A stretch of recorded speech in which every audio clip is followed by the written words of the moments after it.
Welcome to the Exhaust Notes podcast. My name's Nick Engvall, and for today's episode, I catch up with a good friend of mine who hosts his own car show, has been a judge at car festivals, and as of today has owned over 30 different cars. So if you like cars and coffee, car meets, hard parking, late night pit stops, in and out, you're in the right place. Let's get into today's show.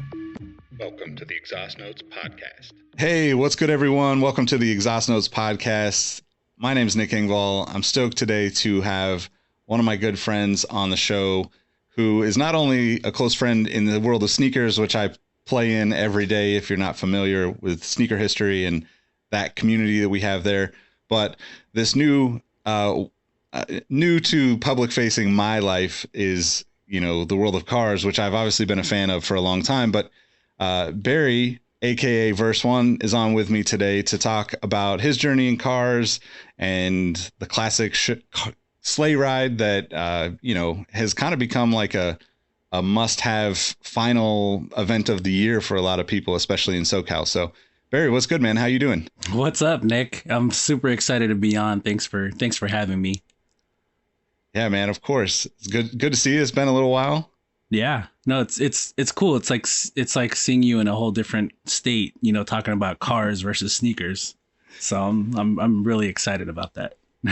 Yeah, me too, man. I mean, it's one of those things where, we've talked about it at length many times, but I think there's just such a huge crossover between the world of cars and the world of sneakers. And, my passion for both of those things has overlapped and weaved back and forth for, basically all my life. And I've never really officially, once I started working in the sneaker world as a profession, everything about cars kind of became secondary because I just get so into stuff. And, as we were talking a little bit before we started recording, one of the things that my goal is with this podcast is to continue to kind of open the door of what the car community and car culture is for people that might feel intimidated looking at it on the internet, right? Because you see stuff like SEMA going on and you see all these, crazy impressive, multi hundreds of thousands, $1 million builds and all this stuff. And at the end of the day, it's really just about the passion, the same way it is with sneakers. And I think the one thing that you and I connected, a few years back, like your event kind of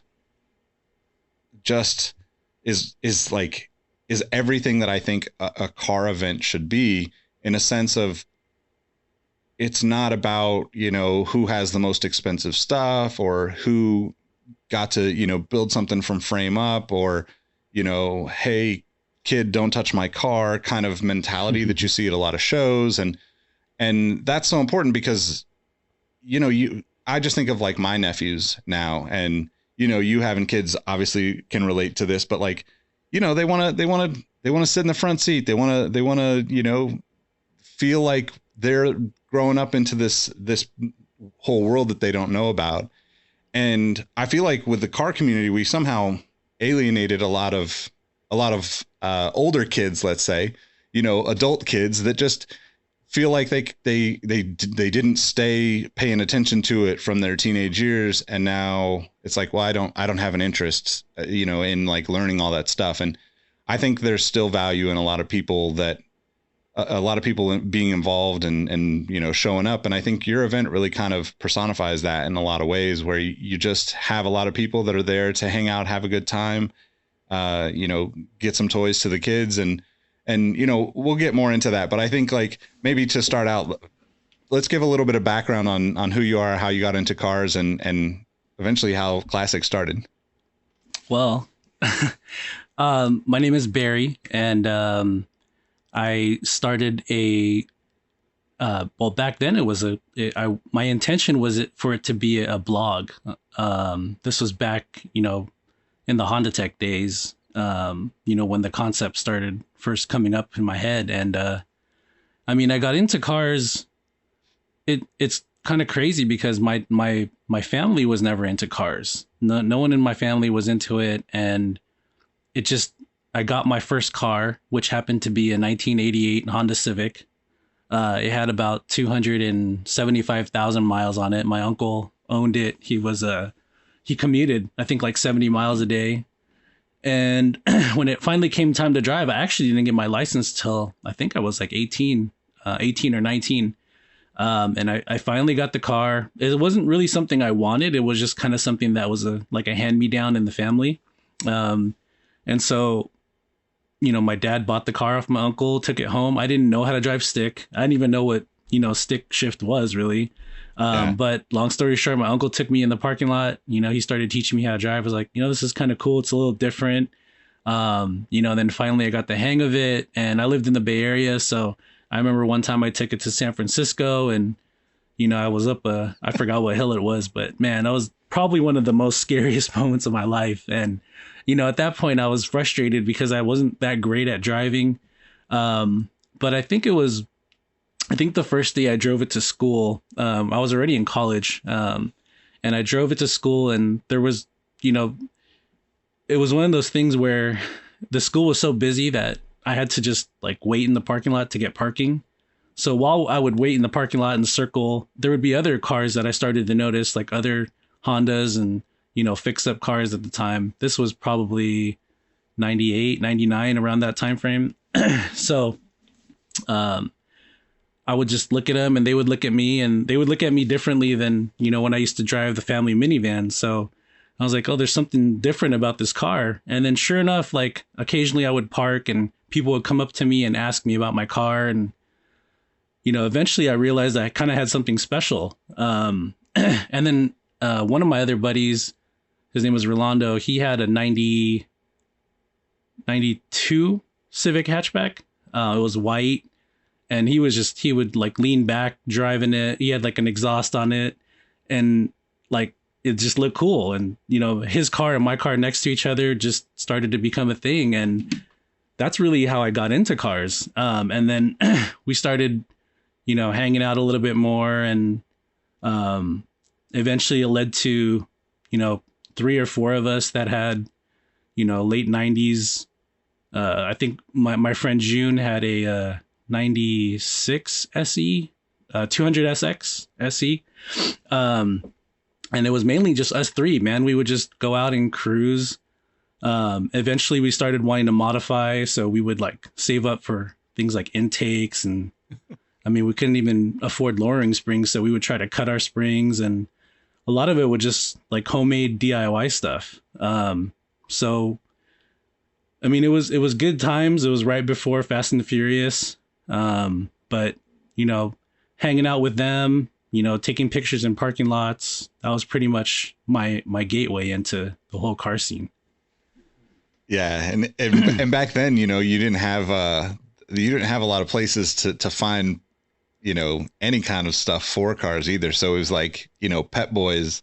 So you were getting like it was like, okay, well, they got red valve stem covers at Pep Boys. So, that was like a cool mod back in the day, just because it was like the only thing you could do. Cause especially with Hondas, at least for me, everything was, at any of the stores that existed back then was all for domestics. So you couldn't really get anything, it was like, how can I make any of this work? To your point about intakes and stuff, I remember, hacking, aluminum piping from Home Depot, and like, buying couplers and just like figuring out how to like fit it a little bit further out of the engine bay and stuff. So it's crazy because you're exactly right. We had Pep Boys and Lowe's, Home Depot, or actually it was Orchard Supply. I didn't have a Home Depot near me.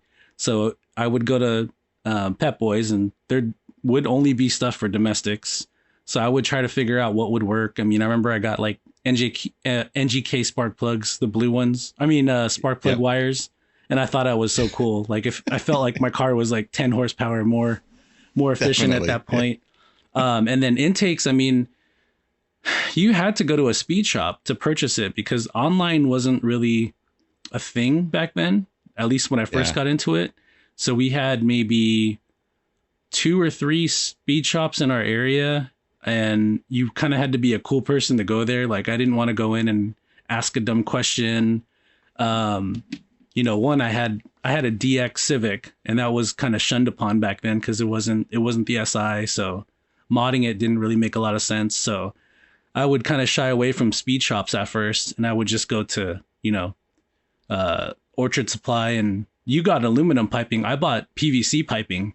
Yeah. That didn't make any sense, but it made sense then.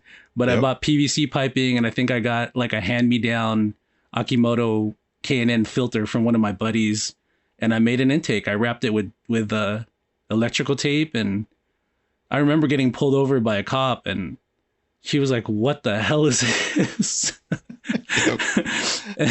And he let me go because he was like, "This isn't doing anything for him." It was probably like way hotter than it should have been and everything. But I mean, that there wasn't a lot of resources back then. It was pretty much what we would figure out ourselves. I mean, my buddy Rolando, his first intake was he took his stock airbox off and just wrapped the intake hose with pantyhose, and that was his intake. Yeah, I mean, it sounded cool. I don't know if it really made the car faster, but yeah. Well, and that's the thing that's kind of interesting about cars is like, you're kind of just navigating, like, there's such a learning factor for all of it, but like at the same time, every little thing can kind of be,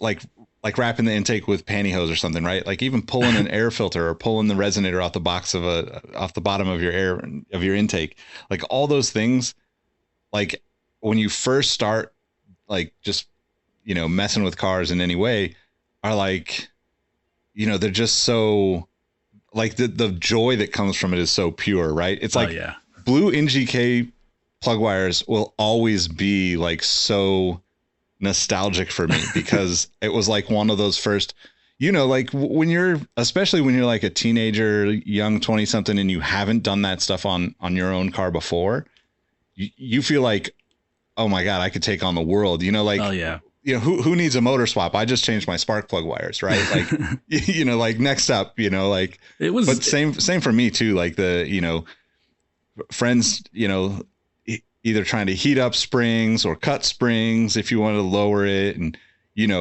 rewiring bumper lights and rewiring fog lights and all the crazy stuff that goes into it. But it's cool because, like, I think just tinkering is always something that for me is therapeutic in a lot of ways. Oh yeah. And I think that it, personally, I believe that it is that way for everyone. The people that don't think so just haven't quite figured out what the tinkering that they need to do is to find that. Because I think the same thing can, you could look at video games and like, it's not the same kind of hands-on tinkering, but to me, it's still, going through the process of building your character, your story, your car, whatever the world, whatever game you choose to play. Right. Like that's very much like the same kind of, mental, fitness, if you will, for it, at least in my opinion. But so how do you go from, the Civic DX to kind of, Classic has been around 10 years now, you're celebrating this year. And what's the journey from, the DX EF to Classic? I mean, it was a very long journey. I mean, in total, I've probably owned about 30 Hondas. Just, I mean, some for a week, some for years, but all in all, anyone that knows me personally has known I've owned quite a few Hondas. Now, after the DX, that was my first, entry into modifying vehicles, meeting people. And then every vehicle I got after that, it was kind of like collecting sneakers in a sense where, you get a new shoe, new stories, you would wear it to different places. So each car kind of connected me with more and more people and experiences, a lot of failures, a lot of success, which just, it kind of got addicting, wanting to build a car and then move on to the next car and see what I could, push myself to do with that vehicle. some of the cars got taken from me. You know, my very first Civic, I was young, I was irresponsible, got pulled over, didn't have insurance, didn't have my license was suspended. I didn't even know. So that car got taken, and I didn't let it stop me. I mean, my thing was, you know, let me get another car. Before I even fixed my license, I think I had a CRX by that time. It was my next build, already motor swapped it. I mean, it was just what I wanted to do back then. Yep. And so, long story short, after building cars, I mean, back then there was no Instagram. There really wasn't social media. So I would meet people either just through circles of friends at school. I mean, that was kind of the thing to do. We'd go to school, meet up after work or after school. We would, you know, cruise around the streets, and at nighttime we would, you know, try to figure out, are we going to go to the street races, or are we just going to hang out in a parking lot? And then the resources that we started to get were, other than, you know, I mentioned I didn't really like going to speed shops at the time because I was intimidated. So I would go online, and I started, you know, finding websites like Temple of VTech, speedonline.com, Honda Tech, all the forums like, was it Accurazine? Was that a forum? Yeah. And just you name it. I started getting on the internet, and from there I would meet people. I started buying parts, you know, used, because I couldn't really afford new. And then doing that, I actually met a lot of some of my best friends who I'm still really close to this day. You know, through selling parts and, you know, just posting in the forums and Honda Tech and whatnot. So it got to the point where every new car I got, you know, I wanted to kind of outdo the last. And I didn't really have a goal, you know, like I didn't really set a goal and say, hey, I want to be the fastest car on the street or the coolest car at a car show. I just kept going and just kept like seeing what I could do and push myself to do. But just like with sneakers, I didn't have a lot of money to spend. So I kind of had to be on a budget all the time. But back then it was actually a cool thing. Like I felt like people had a lot of street cred, you know, when they would just figure out what kind of free mods they could do to their car, how innovative they could be with like little to no money, you know. And so I just kept pushing myself in that direction. And I think I remember seeing a lot of posts on like Honda Tech about build threads. And I always wanted to have a car that was like, I never really told myself I wanted to be in a magazine, but I wanted to have a car that I could do a build thread about and just actually have people like give me props and admire the work that I did. But I was never the most skilled mechanic. I just had a lot of friends that were. So I would like take my car to their house. We would work on it and figure out new things, and just had a lot of fun doing it. And eventually I started realizing like, man, what am I doing? Like 15 cars in, I'm like, I've had all these cars and I haven't really gotten anywhere with them. You know, I never really had the fastest car. I never had the shiniest car. And I started to realize like, but most people that were out there were like me. I mean, a lot of us were just building cars as a daily that was as functional as could be, but had a little speed. Everything worked right. Didn't look like a bucket. I mean, that was kind of our thing. So, that was kind of my mentality every time I wanted to build a car.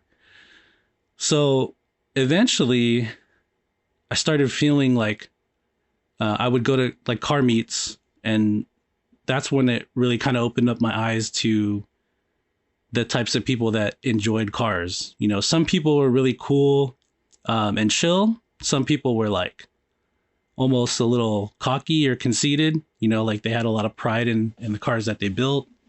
I started to meet people that were super humble, and I started to meet people that seemed like really shady. And I started to realize like, wow, there's all kinds of like different kinds of people out here. And I always tried to figure out like where I fit in. And I remember applying for, like back then you could submit your car to get posted on a vlog or on a blog. And I don't even remember. I applied to like, I think I eventually had my first EP3.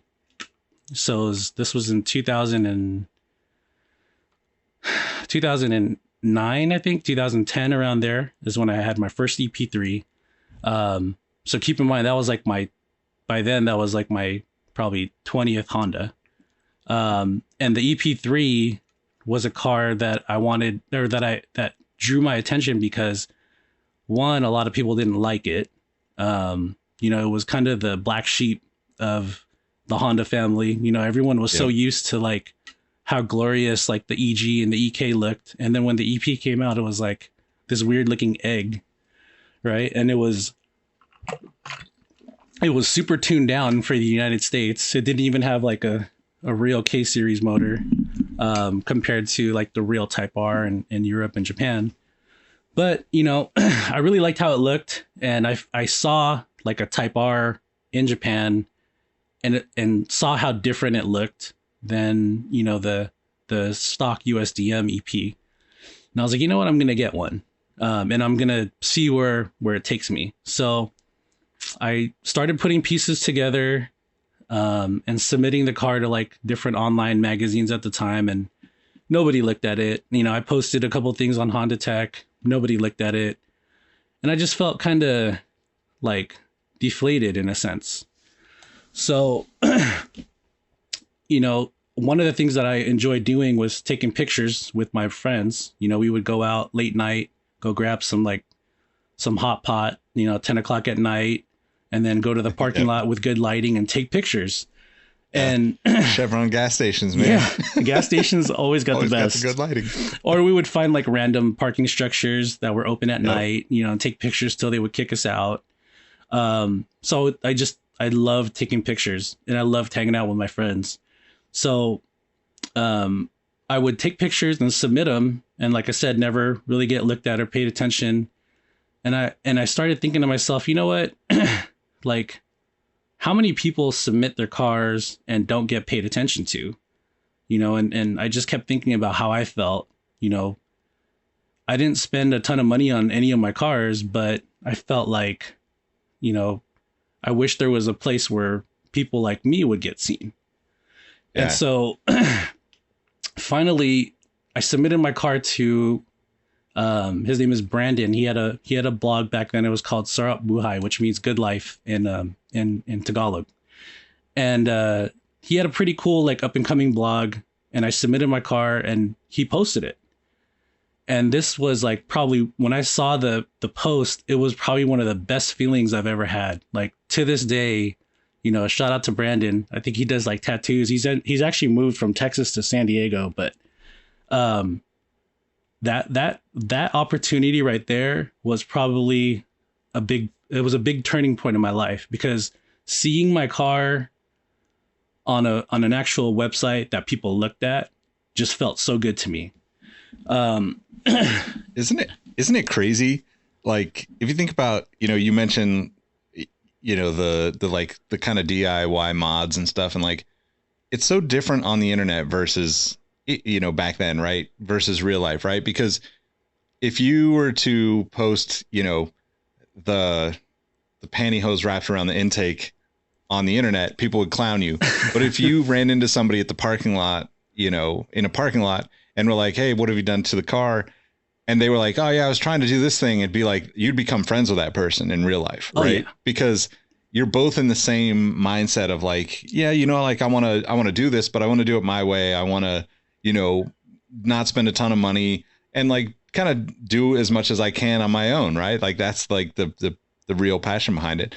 But it's completely opposite on the internet, where it's like, it's, to your point about, it's either got to be the fastest or the shiniest, right? Like those are the only ways that people seem to get recognition. At least, I mean, I think we've gotten to a little bit better point now, but like, especially that era of the forums and, prior or early days of social media, right? Like they were very just like hard to break through, I guess, and hard to find that place to find recognition online. 'Cause it just, everything seemed like, oh, it had to be professional type stuff. Right. Know? Exactly. Because that's what you would see in, Import Tuner, Super Street, the big car shows, at the street races, like you had to, it took a lot. It seemed like it took a lot to stand out, but to me, it was like, but there's the majority of the people that are in this stuff are just like me, people that we meet in parking lots, people that are just tinkering on their stuff in the garage. And I just kind of wanted to shed light on that. And so when I finally had that, one big moment, well, what I thought was a big moment, my car being featured on a blog, that was a big deal back then to me.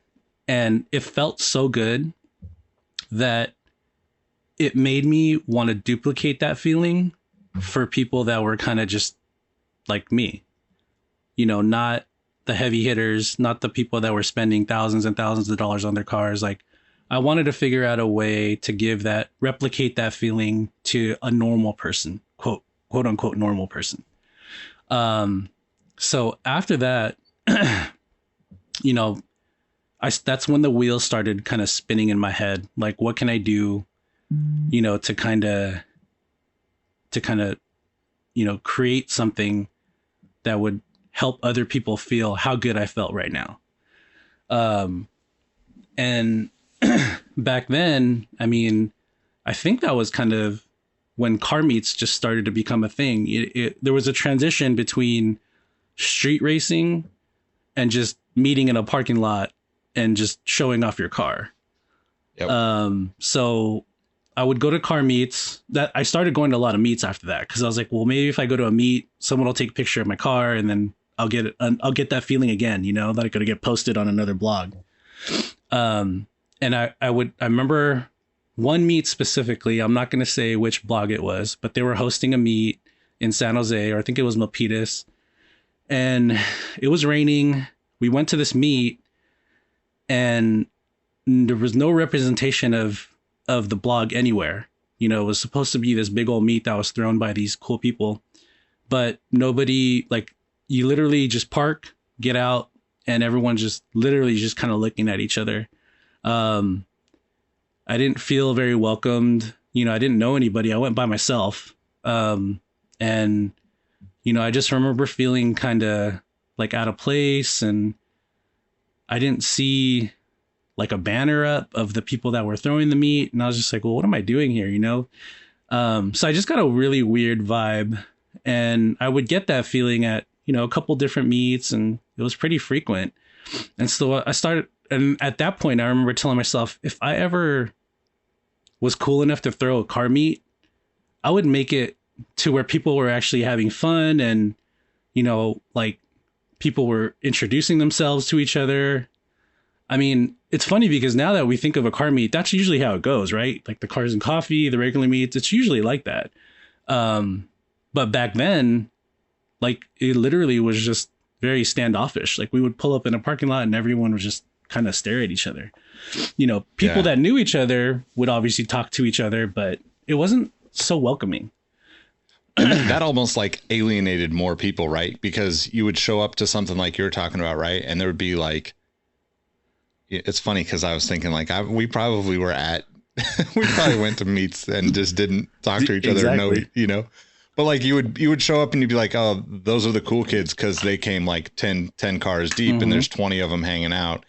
And then it'd be like, your 5 or 6 friends, and like, okay, well, I was going to hang out with my friends anyway, so it's still cool. But like, it was definitely a different time in terms of like being, and maybe it's just like being young, I guess. I don't know. Like I just feel like it was really awkward, socially awkward, yes, at a lot of those early meets. Definitely. And so, like I said, the wheels started turning in my head, and I didn't have like a presence back then. I wasn't known on Honda Tech. I wasn't known on any of the forums. I had a small group of friends, but, it was like, it was just me and my friends, and that was really it. And so, the other component to Classick was I had always wanted to start a brand. Back then I was really into streetwear. I was probably like at the height of me collecting sneakers. And back then it's weird because I think about it and these two worlds, they didn't mix at all for me. Now looking back now, I'm like, wow, there's a huge, and we've talked about that cross culture, but back then there was no mix because when I was heavy into cars, I really wasn't rocking sneakers.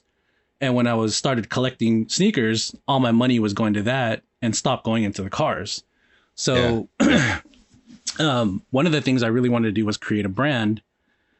And so with feeling good about being posted on the internet, with feeling shitty about going to car meets and nobody paying attention to me, and me wanting to create something, you know, like a platform that I could use to express myself and also bring people together, I decided at that point, you know, I'm going to start a blog and then I'm going to turn it into a clothing line.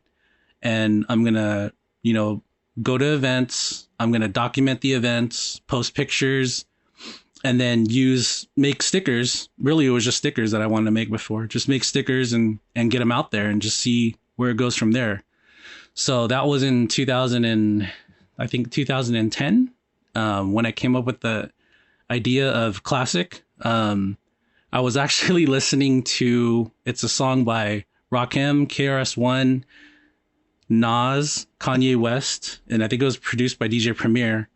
The song came on when I was in the shower, and I was really just trying to think, like, what am I going to call this thing? You know, what am I going to call this website?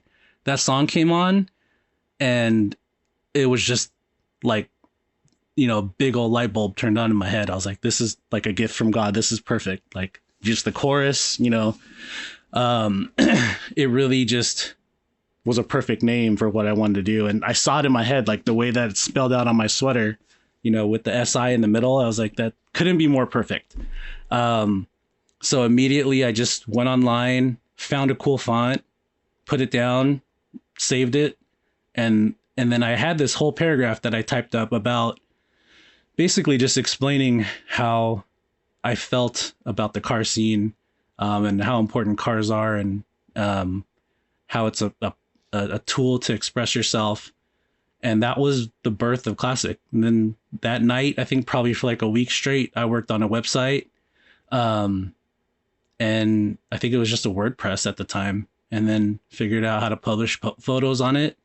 And I started hitting up car meets, taking pictures, and, you know, next thing you know, I have stickers and I was selling out of t-shirts. And it's crazy because the blog never really got big.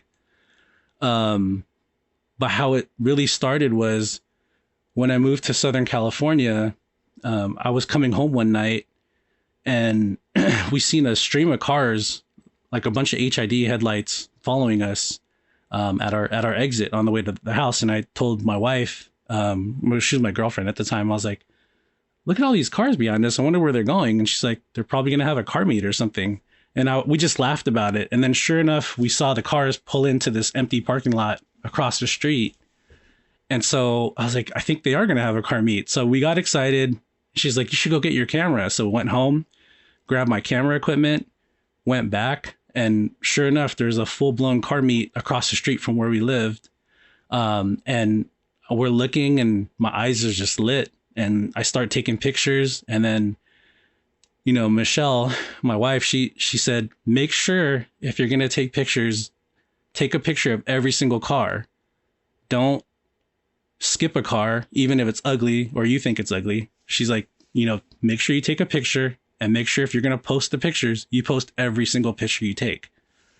And I was like, okay, you know, because when you're shooting cars, you want to shoot the nice cars, right? Yep. So it was kind of that little nudge that she gave me to kind of remind me of why I was trying to do what I was doing.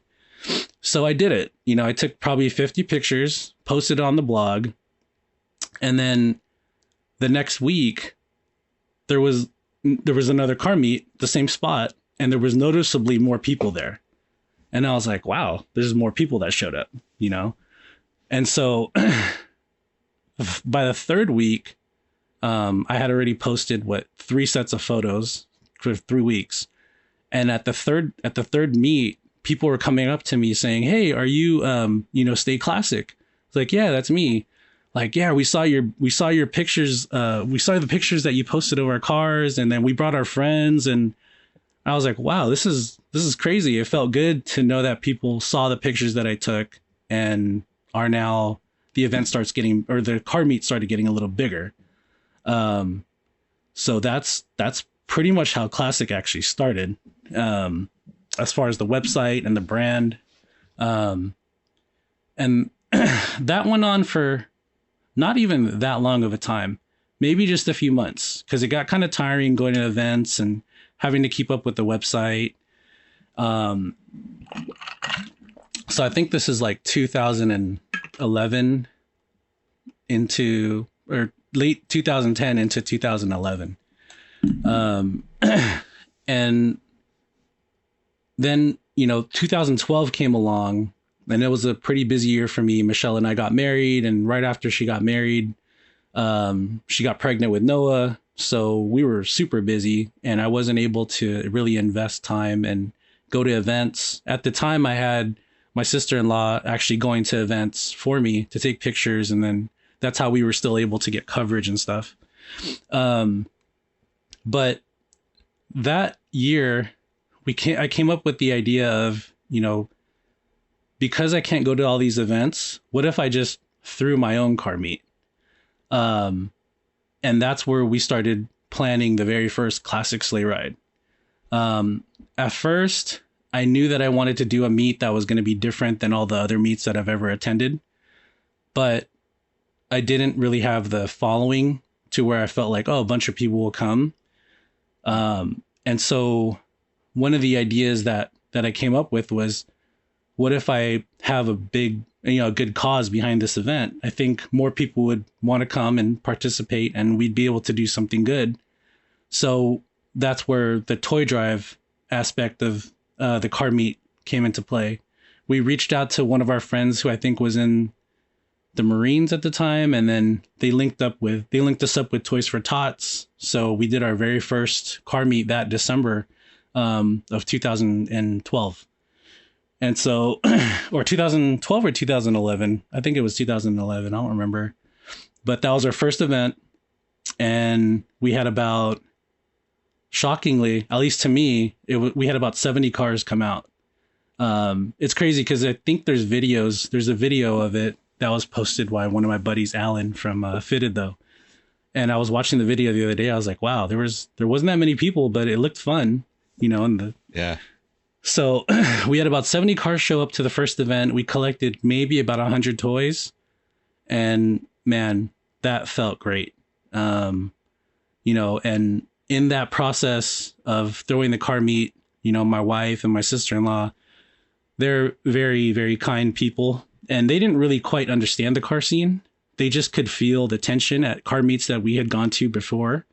So they really supported the idea of being super welcoming and, greeting people as they come in and walking around, talking to people and just getting people engaged with each other. On top of, the fact that we were collecting toys for children. It just created a really, really good feeling. And that was our first event. And here we are 10 years later. It's what Cars and Coffee everywhere tries to be, right? But with a charity, aspect to it. And I think that's such a cool, I think it was 2017 was the first one I went to. Mm-hmm. And supported, I just felt like, oh, this is what it's supposed to be like. It was like, I can't explain that more than that's what it felt like showing up. And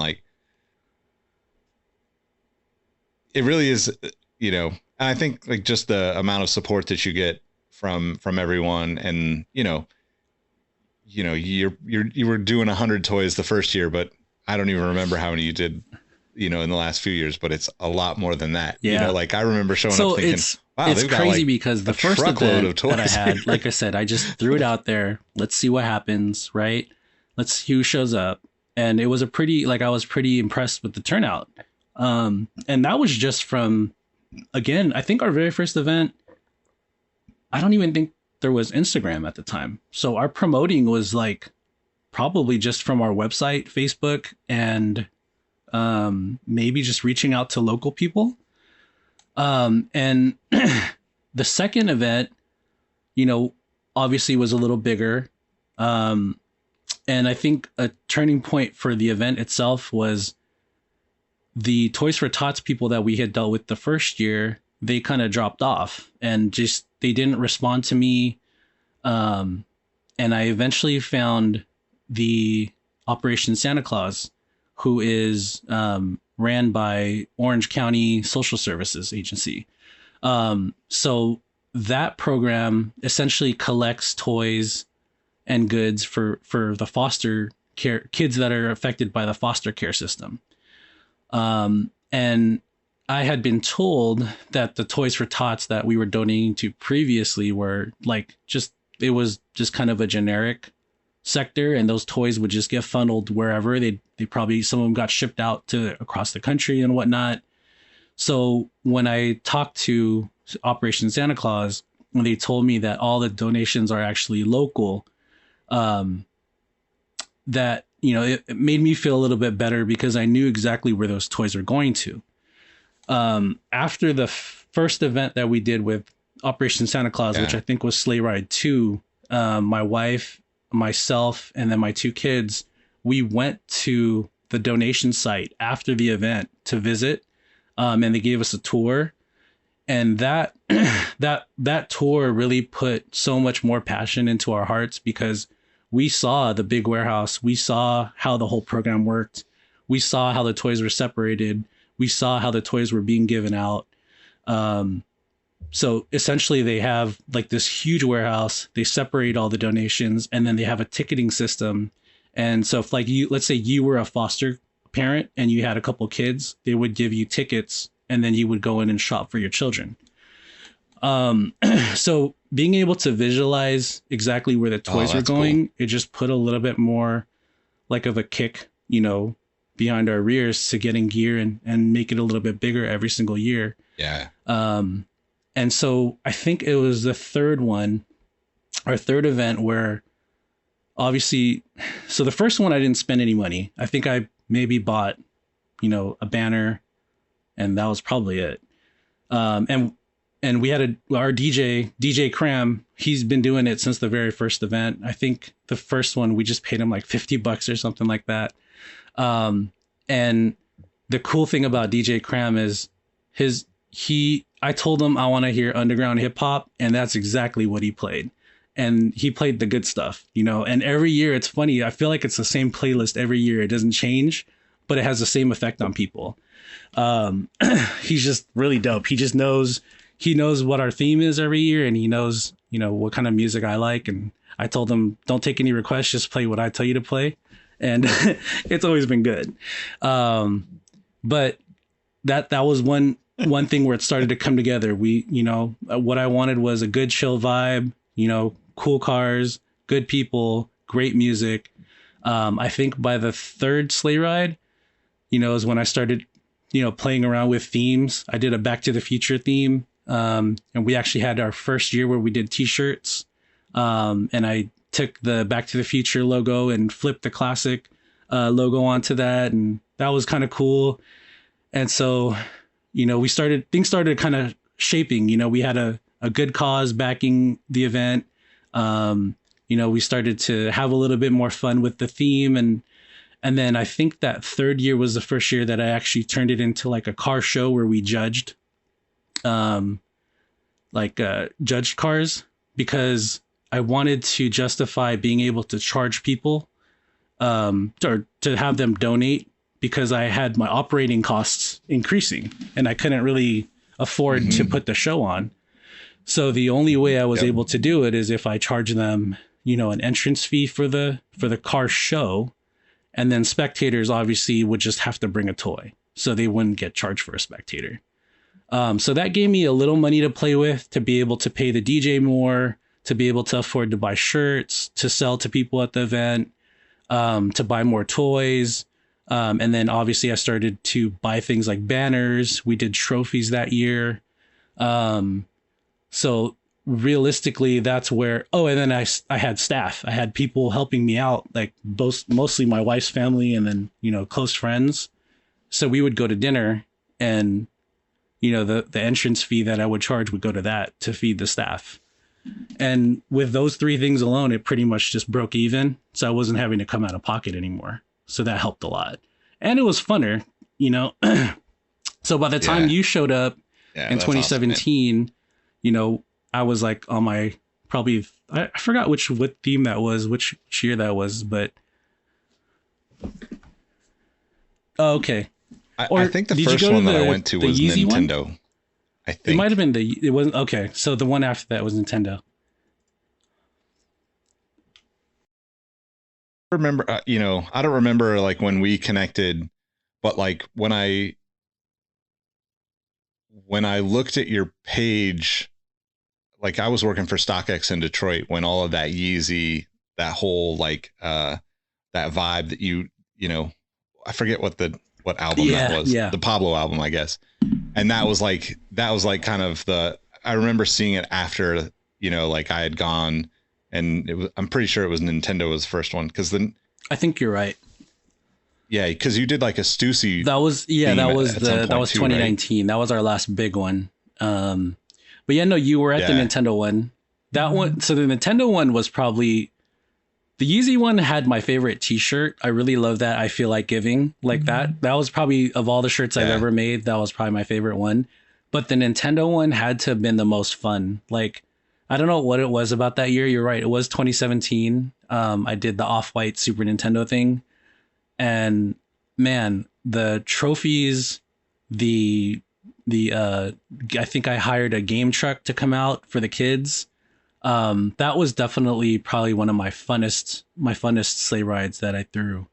Those trophies were epic. So for the listeners, for every year I try to, come up with some creative way, to give awards. The first couple of years, it was just standard trophies, like the little gold ones that, you get at any car show.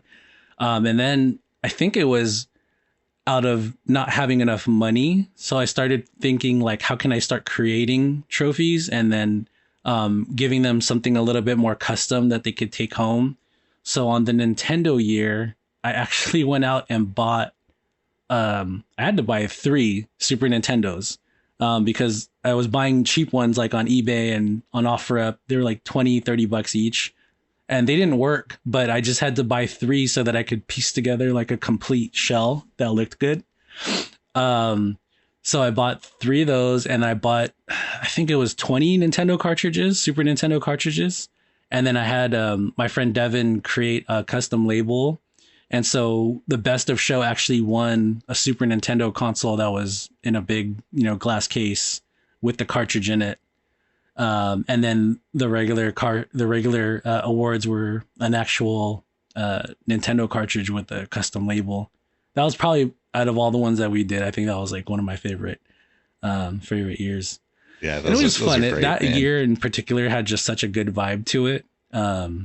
It's just one of my favorites for sure. It's hard. It's going to be hard to outdo that, and I don't really try to tell myself to outdo the previous years anymore. I just want to kind of let them live, because I think back to each year, and each year was very special in its own way.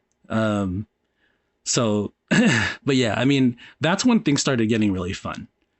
Then I think the next year was it was a Yo MTV Raps theme. And then I bought 30 boomboxes off of this guy, like straight up full boomboxes. And then Michelle painted them gold. Yep. And those were that year, that was a trophy. I think I did one year with vinyl records too. That might've been the same year. But yeah, I mean, we just try to get creative with it. Just to kind of give it a little different spin, from like a normal show. And I think those are, well, and you having fun with it, like really shines through and all that, like it feels like you're hanging out at a barbecue with family. Like that's literally what it feels like to me. That's always been our top thing is, every year, now that I have a pretty consistent staff that helps me out, They look forward to it. They don't get paid to do it. We look forward to our meal afterwards, and just the day of. They know it's crazy, but everyone has like a ton of fun doing it. And that's, and I always have a talk with them in the beginning and just kind of remind them why we do what we do, and how they treat people, as a reflection of what we're trying to do. I mean, we just have no choice but to be super nice and welcoming to people, because that's really what sets the difference between car shows that I've been into in the past and our event. Yeah. So I guess let's go back a little bit, because like how you've also judged like other car shows and had your car in shows. What was that like? So I've never had a car anywhere close to like take it to a car show, but I would totally feel comfortable, if my car was running right now, bringing it to Classick, right? Mm-hmm. But I think the thing about like my brother, who's on another episode of the podcast, and he has a beautiful Honda CRX, but he doesn't look at it near the way that I do. He's like, oh, well, there's this, that, and the other that needs to be fixed before I could actually take it anywhere and be proud of it.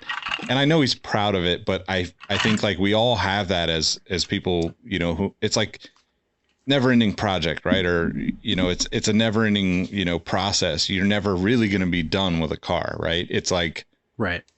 There's always something else you could do to improve it a little bit. And the more you get into those things, the more kind of crazy it gets with either the money you're spending, the time and energy that has to go into it, or just the actual work behind like going from a 9.8 to a 9.9 to a 10.0, kind of thing. Right. So like when did you first take your car to a show, and how did you get into kind of the, like working with other shows too? So my first car show that I actually took my car to was Wekfest. That was in 2010, I believe, or 2011, maybe, in Long Beach. I think it was their first Long Beach show. So Wekfest is a traveling car show. Originally, they started in the Bay Area as just a show inside the Japantown garage, the parking structure. And for anyone that follows Wekfest knows, they're known for having probably some of the best builds, very specific type of build. And, they're international now. It's crazy. They just started out in San Francisco. They had a bunch of, good shows, and then now they tour. So I've known some of the guys from Wekfest. One of my best friends has been on tour with them for years. He's actually probably one of the guys that got me into the car scene. He took me to my first street race ever in his automatic Civic. And we won. But he's been affiliated with Wekfest for years. He does a lot of the logistics for them, and he got me involved with the actual show. I think it was after like my second or third time showing with them. So the first show basically for Wekfest, you have to apply online. So when they open up registration, you submit photos and lists of your mods. So you apply online. I got accepted. I was super happy. That was like the first time I ever felt like, this was shortly after my car got featured on a blog. So I was just on a roll. So my first show, like I said, 2011, I believe it was, Wekfest Long Beach. It was a beautiful venue right there by the Queen Mary. And I was so nervous. My car wasn't as cool as the other cars for sure. And I remember I had a carbon fiber hood, and it had a bunch of oxidation on it. And I didn't have the money to buy a new hood, but it was also cutting it really close to the show. So what I ended up doing was I got Crink ink. If you're familiar with the graffiti, graffiti ink, and it drips. So I remember there was a Mini Cooper that they did a whole Crink job on, where I think it was a silver Mini Cooper or a black one, and they used silver ink, and they just crinked the whole car, and it looked wild. So I was like, you know what? Since I can't afford a new carbon fiber hood or to restore mine, I'm just going to crink the hood white to match the car. and it'll cover up all the oxidation. And then I had a fixed gear bicycle that I was building at the time, and I had a bike rack on my car. So I cranked the hood and I cranked the bike to match. And it just, I mean, now that I look at it, I'm like, I don't know how cool that looks. But back then I was like, dude, that was cool. Yeah. Like that looked really cool. And it was something different that I had never seen before at a car show. So, you know, back then it was definitely a different look, but that was my first show. And, you know, I felt so much pressure to, you know, to be at that show because it was like the most elite show you could be at. Right. Yeah. And I remember standing there, you know, looking at my car, you know, after I'd cleaned it and just watching people to see if anyone would even go up to it and look at it. And then, you know, I think there was a judging slip. The judges never passed by it. Nobody really came by to look at my car. And I felt kind of like, you know, bad in a sense where I was like bad and good at the same time. Good because I felt like because I made it to the show, I already made it. Mm-hmm. But the fact that no one was really paying attention to the car or looking at it was making me think like, does my car suck? Or do people just don't care about EP3s? You know, or did I overdo it with the crank? You know, just all kinds of crazy thoughts were going through my head. And that was another moment that was kind of pivotal in me, you know, when I started right before I started Sleigh Ride. But as the years kind of went by, you know, I got invited to start helping out at Wekfest. And by then I think I already had 1 or 2 sleigh rides under my belt. So I was really interested in, you know, how car shows were judged. Cause I didn't like as a participant in the show, most shows don't really tell you how they're judged. I mean, I think like the old, like classic car circuits and stuff, they give you like, there's like a checklist. But in a lot of these import car shows, there really isn't a checklist. And so it's just, you begin to wonder during the award ceremonies, like, are they just picking their friends or are they picking their sponsors? You know, like what's going on? Like what are they really looking at? So I got the opportunity to shadow, you know, my buddy as he was judging one year. And he basically just gave me a paper and said, here, come with me. Let's go judge. I mean, that's how casual it was. Yeah. And I was nervous. I was like looking at the cars, like trying to figure out what to look at, checking if there was dirt under the fenders. But he kind of guided me in the sense of looking at a car as a whole, like a complete build, you know, seeing what was modified, what wasn't modified. Do the modifications make sense? You know, does it match the rest of the car? You know, is there stuff that was just, you know, where they cut corners on? So it was really interesting to see how they view a car as a whole versus picking it apart piece by piece.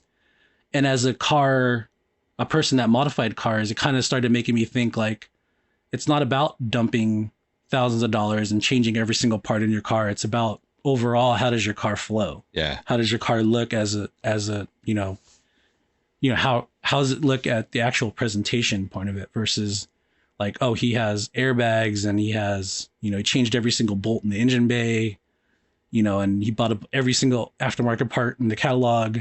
So that kind of helped me look at cars in a different light and also build my cars in a different light as well. Yeah, it's interesting because I think about like how all that has evolved, you know, like I mean,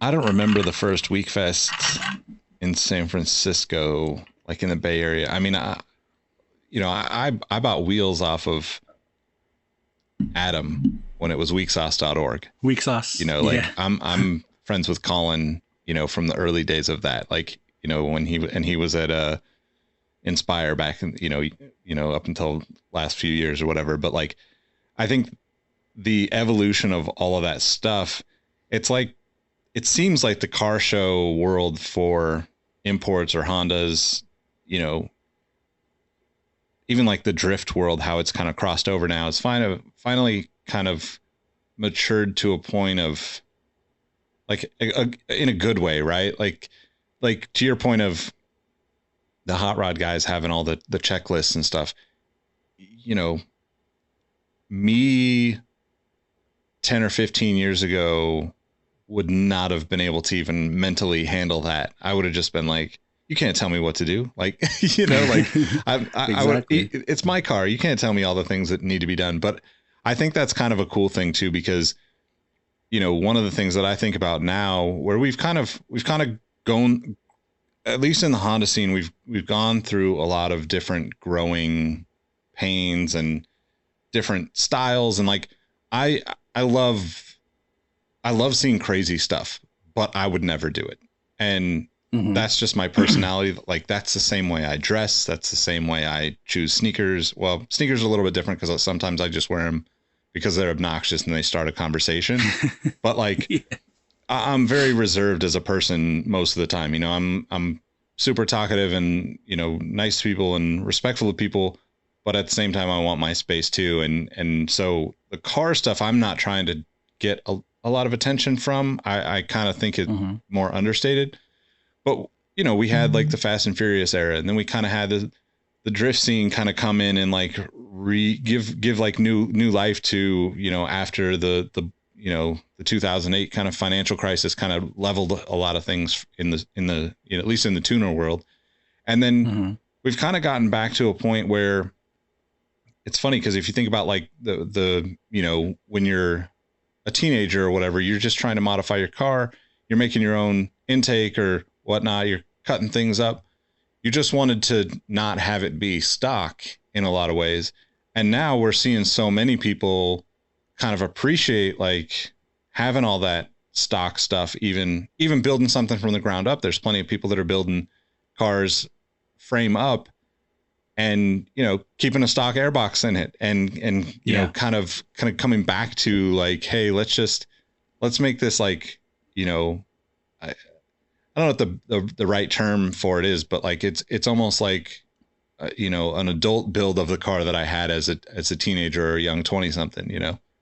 Right. It's like a restoration. Yeah, almost in a way, It's yeah. yeah. It's you're right. There's a big shift between like, let me see how wild I can get. You know, with, for example, you know, Joey Lee from the Chronicles, he brought out LJ Garcia's Civic hatchback EK to Wekfest, and I mean that thing was probably one of the first cars I remember that ever had a wide body kit. It had the Feels kit, 19-inch wheels, I think, Yeah.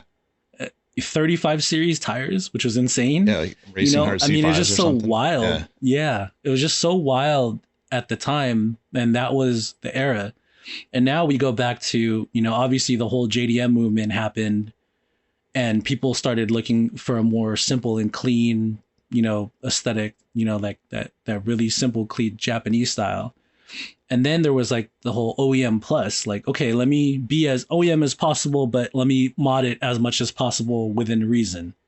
I mean, and that was like its own style in itself. And so like the thing that, you know, when I decided as far as like classic, you know, sleigh ride, you know, the need to have a car show, it was brought up, like I mentioned earlier, it was brought up by a few things. One, money, because I need money to cover the cost of the show to keep it going. But two, it was also a way for me to kind of control who was at the event in a sense, by being able to filter out the builds that were there.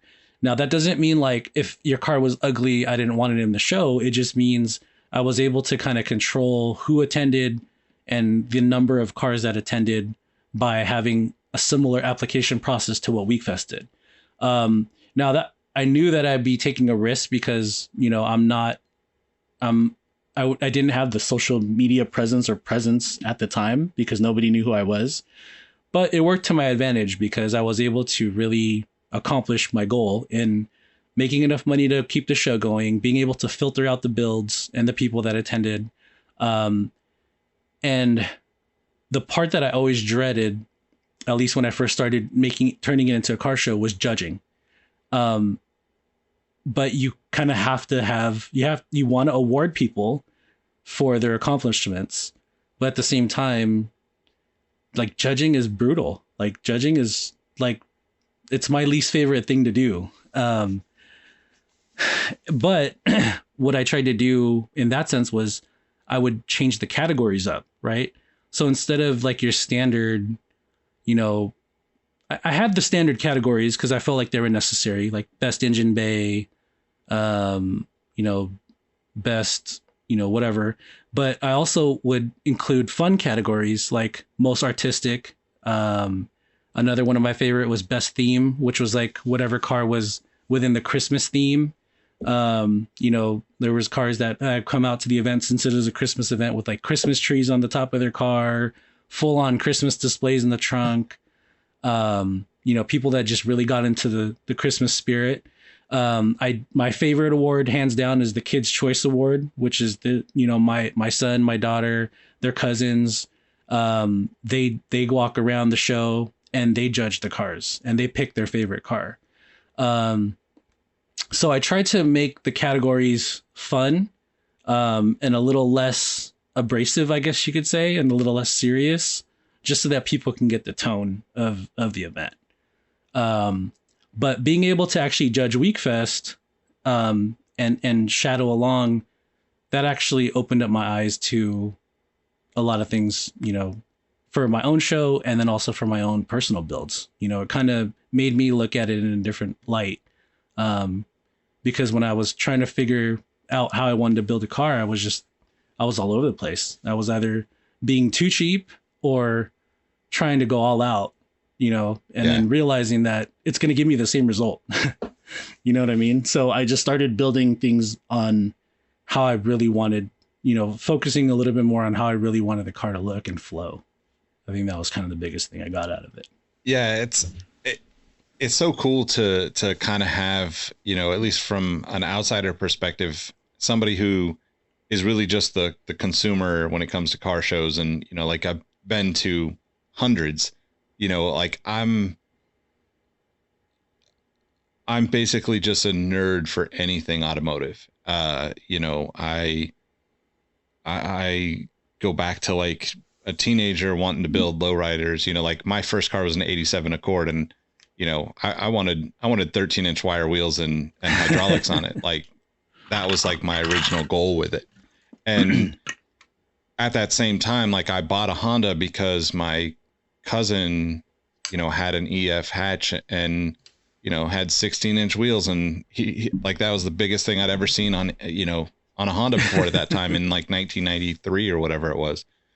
And I think like, you know, I think just like the, you know, for me, seeing all the different pieces of as a consumer and a fan of cars, and then hearing how you kind of take those two worlds in a sense of like Classic and Wekfest, because, you know, if you don't have the filter system in place, you know, you don't have the standard that you want with the cars, right? And at the same time, that goes both ways, right? Like if you were to say yes to, you know, people that have spent $500,000-$600,000 on a build, that's going to make everyone else feel like, why am I here? Everybody's going to go look at this one other car. And so you kind of have to, you have to have some sort of end caps on where that is. And then it's up to you as to how you slide it. But I think the one thing that for me with Classic, it just always feels like everybody has the same level of respect for, you know, anyone that shows up.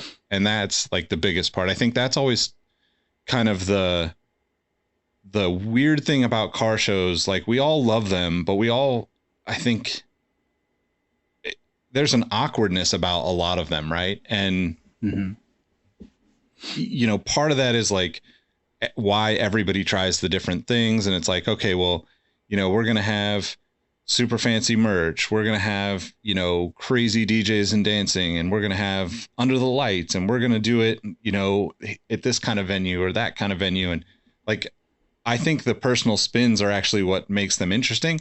But at the same time, like I think for people that are not into cars, some of those things can be like way too much, right? Like I just think of, you know, what Hot Import Nights was, you know, or is, I guess.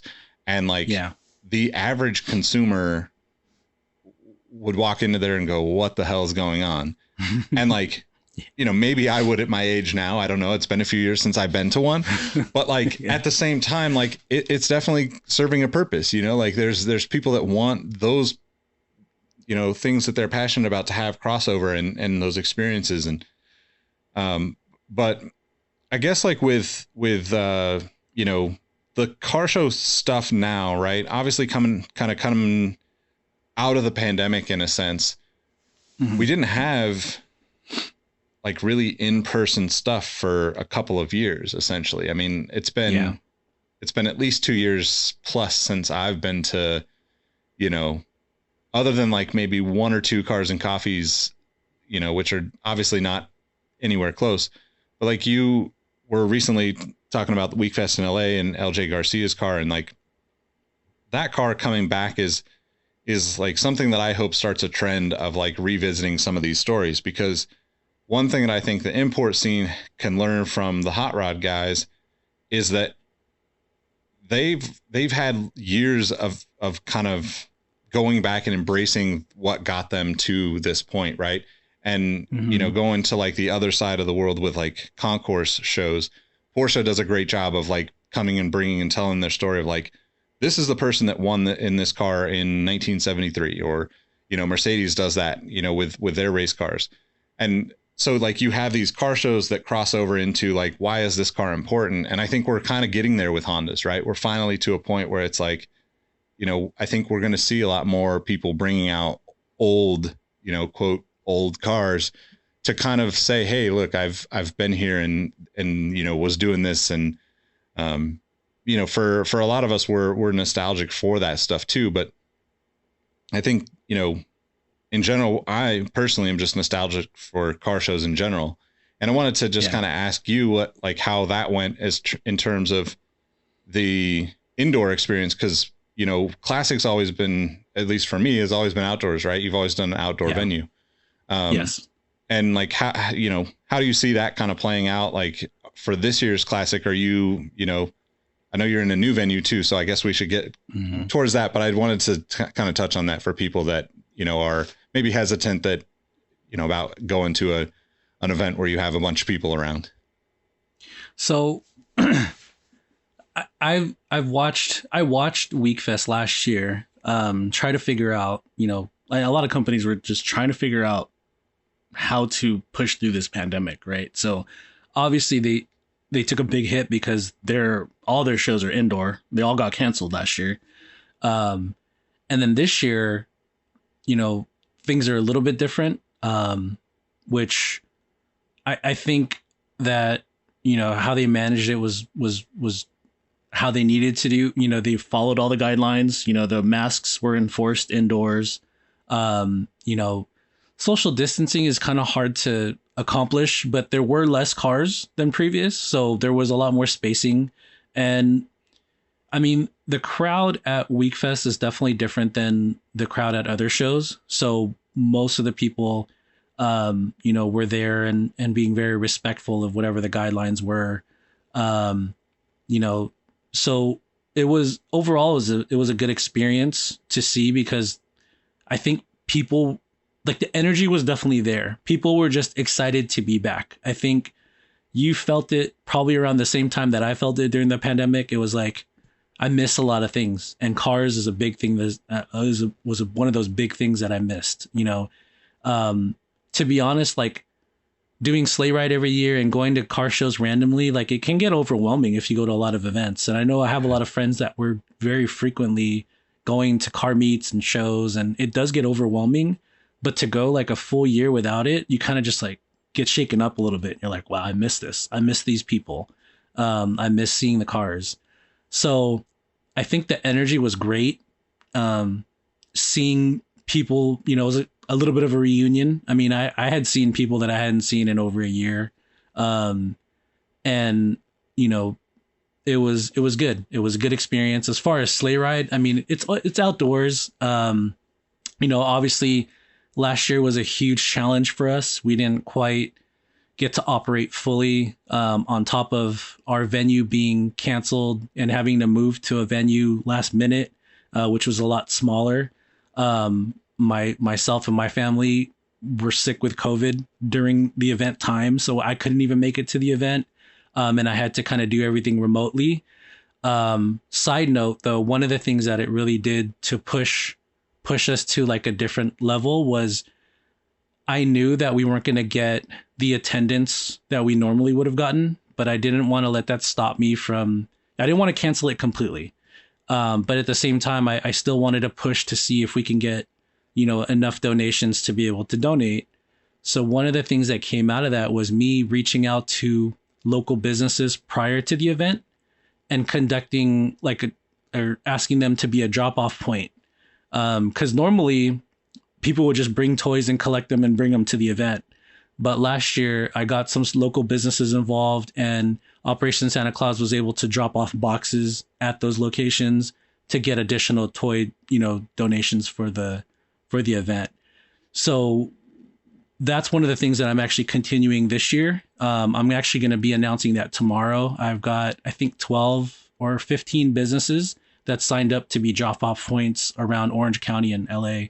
Nice. So I'm excited for that. I'm excited to see, how that progresses, because it really kind of pushed myself out of the box of thinking like Classick Sleigh Ride is just a one-day thing. Now, the Classick Sleigh Ride is literally a ride, like a month-long ride of how many toys we can get, to donate. Yeah, man. So that's awesome. It's a little sidetrack. I don't know if that really answers your question. No, but that's great, man. I mean, that's really what I wanted to kind of get to, and just, make sure that we get all the details for people that are listening to, like, so where's it going to be, and what's the date again? So this year's event is going to be at the Hangar 24 Brewery in Orange County. It's actually in Irvine. It's going to be on December 12th. And that's a Sunday. So Sunday, December 12th, it's going to start around 11 o'clock. I haven't opened up car registration officially for the show cars, but I actually have about 20 cars that registered from, they found last year's registration link. So it's exciting, and I've seen the cars, and, it's good stuff. Just good, wholesome. I mean, I know pretty much everyone that's registered, and it's, if you're a Honda person, you're definitely going to enjoy. I think this year is going to be a great turnout. I'm super excited about it. Awesome, man. And so December 12th, Hangar Brewery. And so for people that want to just come and check it out, I guess you'll have them hit the Instagram, and then, they can bring a toy to donate, or multiple toys, if preferably. It's confusing every year for people, and I know this, but for the people that are new to the event, essentially, if you want to spectate and just see the cars, and just hang out, you just come and you bring a toy. We just ask for a minimum of one toy. There's no dollar amount that we ask for. Just bring a toy in. If you want to actually show your vehicle, then and leave a donation to help fund the event, then you can register your vehicle. All the information is on our website. It's www.classicsleighride.com, and that's classic with a K at the end. Or our Instagram, it's @StayClassic. And we're on Facebook as well, but we're mostly active on Instagram. So, if you guys have questions about it, that would be definitely the best place to get info. But yeah, it's going to be at a new venue. It's a brand new brewery, in Irvine. So it's pretty central, pretty close to the beach, pretty close to everything out in SoCal. So we're excited about it. The venue's excited about it. They've been, super kind to work with us and let us host the event there. But yeah, this is our 10th one, and it's exciting just to be back. I don't have any, goals about how many cars I want there, how many people I want to be there. I just want it to be. Yeah. And I've told this to people, I told my kids, like, you guys are going to be running this someday. Like, we're not going to let this die, because it's just a good thing. It's a tradition that a lot of people look forward to. There's cool cars, but it's not really about the cars. It's really just about the reunion of people, and just seeing the growth of the car community over the years. I mean, when we first started this, it was literally just kids at the event. And now 10 years down the line, one of the things that makes me most proud is a lot of these kids that were kids 10 years ago, they're now business owners. You know, they own their own powder coating, vinyl graphics companies, mechanic shops, clothing brands, you name it. I mean, and these were all kids that just, you know, had dreams 10 years ago and just came with a regular car. And now, you know, just to see these people grow, and to know that some of them actually met at Classick Sleigh Ride and, you know, are now like really close friends and, you know, have done some really cool things. It's just a good, heartwarming feeling all around. It's so awesome, man. Congratulations on 10 years. Cause you know, most people don't stick to anything that long. So it's awesome to see you still going with it. And what's this year's theme? It's Wu-Tang. So I remember seeing a shirt a long time ago. It was Wu-Tang is for the children. It's funny, man, because that theme, so nothing gets done for Sleigh Ride until I think of that theme. So if it takes me a long time to think of something that I'm happy with, the planning doesn't get done till like literally last minute. So this year, I mean, you know, I was going back and forth about a couple different things and I just wanted to keep it simple and just, you know, not overthink it. Cause I tend to overthink the themes sometimes. Like the Super Nintendo one was just like, I was all over the place. But I kind of wanted to take back from the theme a little bit and just throw something out there and just really focus on the event and the event experience. And my biggest focus this year is just being able to help provide a larger amount of toys. I spoke with Jesse, who's from Operation Santa Claus. And one of the concerning things is that there's shortages of supply right now. And so with those shortages, one, you know, people are not all in a good place. So the likelihood of people being super, you know, giving this year, it's going to be a little tough, you know, and I get that because I feel it myself. You know, we're not, most people that I know of are not in the same financial position as they used to be in previous years, especially this year.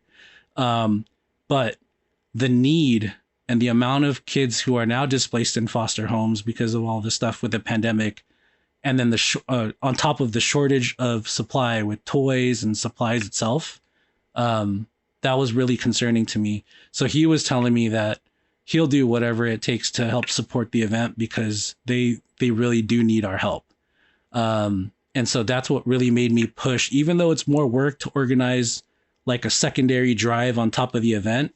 I'm 100% down because I feel like, you know, every incremental donation we can get is going to help.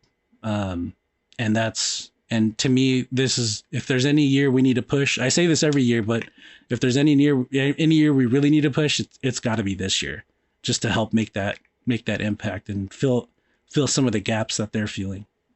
Yeah, absolutely, man. And you know, we'll put links in the description on social media to, you know, obviously to Classick, but you know, to the Operation Santa Claus as well. And you know, if you're listening to this and you're not near Southern California, and you know, like just take some toys to your local spot. You know, people are really going to appreciate them more this year than ever before because there's definitely, you know, a lot of people that I know that are still not really back on their feet after this last, you know, couple of years of the pandemic. And unfortunately, that always trickles down to like a lot of kids having, you know, nothing under the tree and, you know, a lot of needs. So as much as like, you know, I would encourage you to get to this show, get to Classick and be a part of this anyway. If you can't, you can always donate, and I'll put some links in the description for that too, because there's always places that, you know, you can get involved locally. So I guess last but not least, Barry, let them know how they can find you on social media before we get out of here. On social media, you guys can find me at VerseOne, VerseOne, at Stay Classick, STAClassick. And you could find me on the web at www.classicsleighride.com for any information on the event. And that's pretty much it. Awesome, man. Well, thanks for spending time with me to chat, and thanks everybody for listening, tuning in whatever your platform is that you're listening on, and we'll catch you on the next episode. Peace.